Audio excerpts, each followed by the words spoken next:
The hip hop agenda is an agenda to call herpes, and I came back and I sued him for the herpes and won. With Puffy.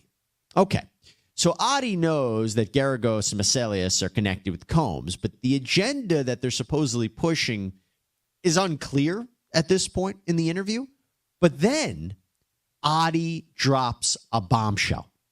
So in a 2023 lawsuit, Cassie, whose real name is Cassandra Ventura, she sued Sean Combs. She claimed that the rapper...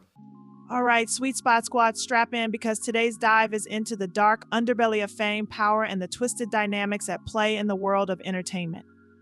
Before we unravel this mess, you know the drill. Hit like, subscribe, and ring that notification bell to join our messy, sweet family where we expose the truth one scandal at a time. Now, let's peel back the layers of this latest bombshell.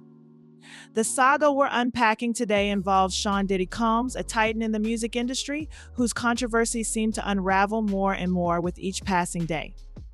This story isn't just about the glitter and glamour of celebrity life, it's a harrowing glimpse into the alleged depravities that lurk behind the scenes involving drugs, exploitation, and a lawsuit that reads like a script from the darkest corners of Hollywood.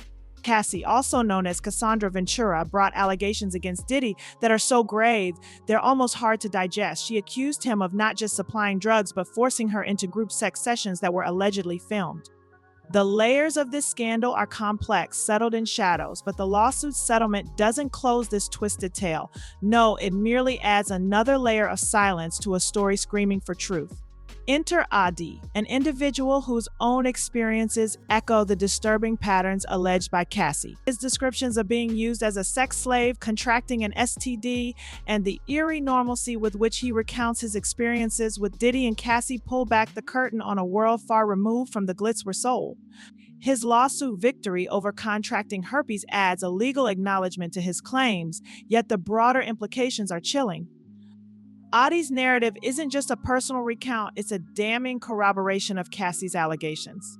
But more than that, it opens up a Pandora's box regarding the hip-hop industry's dark side as he delves into an alleged agenda pushing for lax drug laws facilitated by the unmonitored movement of drugs on private jets.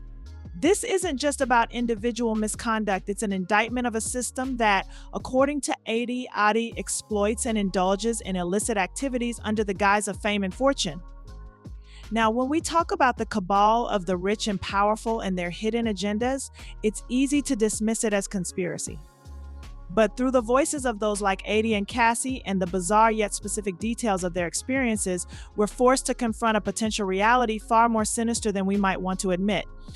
And let's not breeze past the detail of Combs' chief of staff allegedly mandating employees to carry a fanny pack filled with an assortment of drugs. It paints a picture of an environment where excess is not just encouraged but required, further blurring the lines between personal agency and coerced participation in a lifestyle that's as dangerous as it is decadent. So what do we make of all this? Is the hip-hop world as entangled with the drug trade as Oddi suggests?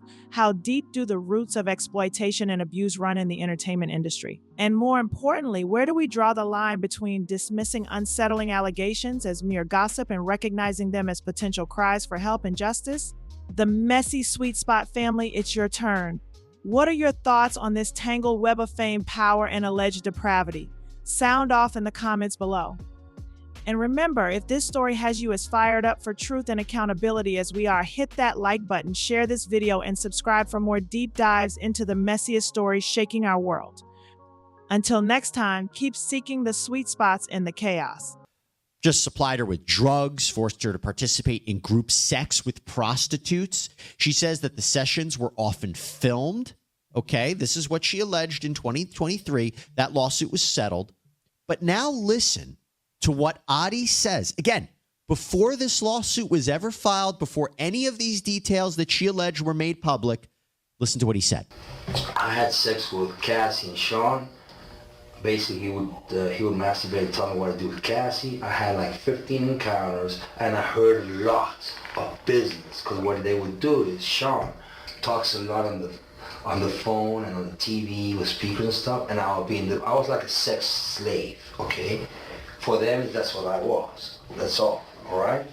That is eerie. That is eerie.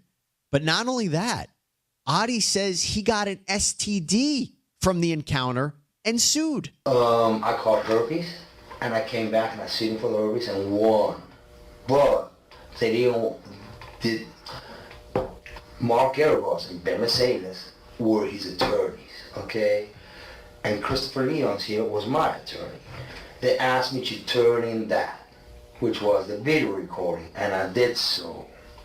They gave it back to me accidentally, and it's possible I threw everything out. It's possible I can produce a copy. Of course, this was years before Cassie filed her lawsuit against Combs, so the investigators aren't really sure what Oddi is talking about, and they move on. But knowing what we know now about the allegations that Cassie made and others made, Oddi's statement seems to corroborate some of what she said, right? Remember, Cassie said she would be forced to have sex with escorts or prostitutes. Oddi, who describes himself as an investor and entrepreneur, is also reportedly a former stripper and porn actor. Could it be that he was working as an escort in the Miami area when Cassie claims the session happened? The hip-hop agenda is an agenda to move drugs all over the United States. They move, you need to inform the DEA. They move all the dope, all the dope on private jets, which don't get screened by customs, by DEA inside the United States. Okay, they move what's called high-grade powder MDMA. They move cocaine and they move liquid cocaine in their bottles too. Okay, so they put the liquid cocaine in the bottles and they move it. I've seen the liquid cocaine, I've drank it myself, having sex with Diddy and Cassie. Okay, it's not good. He drinks it all the time.